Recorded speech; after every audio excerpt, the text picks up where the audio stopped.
भारत में हर साल 50,000 से ज्यादा लोग हिट एंड रन दुर्घटना का शिकार होकर अपनी जान को गंवा देते हैं। हिट एंड रन को लेकर बना कानून कमजोर था, जिसका फायदा अक्सर टक्कर मारने वाला उठाता था। कुछ पैसा जुर्माने के रूप में देकर या कुछ महीने की जेल काटकर वो इंसान को कुचलने की सजा पा लेता था। सोचिए जरा कितना कमजोर होगा अंग्रेजों द्वारा बनाया गया वो कानून।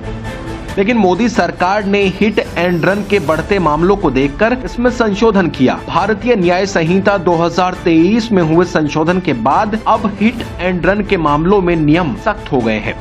नए नियम के तहत हिट एंड रन के केस में वाहन चालक पर 7 लाख रुपए तक का जुर्माना और 10 साल तक कैद का प्रावधान किया गया है। इसका उद्देश्य जनता की जान को बचाना है। नए कानून में ये भी प्रावधान किया गया है कि जो लोग अपने वाहन से दुर्घटना होने के बाद भागते नहीं हैं और खुद से ही पुलिस को सूचित करते हैं, घायलों को अस्पताल पहुंचाते हैं, तो उनकी सजा भी कम हो जाएगी।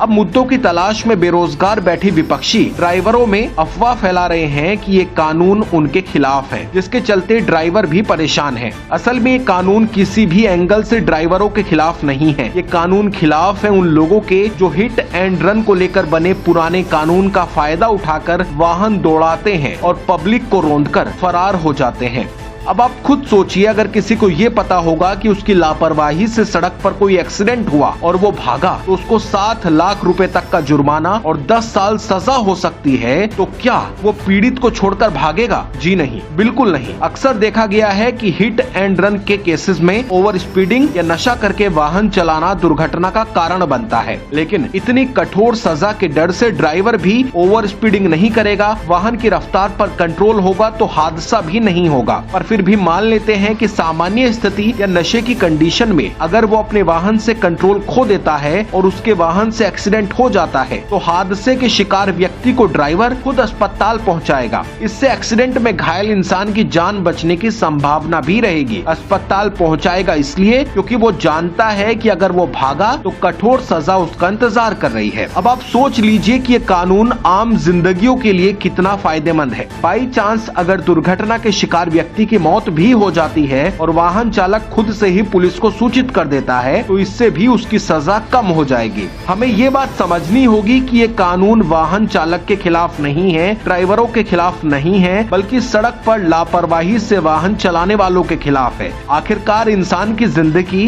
इतनी भी सस्ती नहीं होती कि अपराधी को कुछ महीने की जेल और जुर्माने पर ही छोड़ दिया जाए।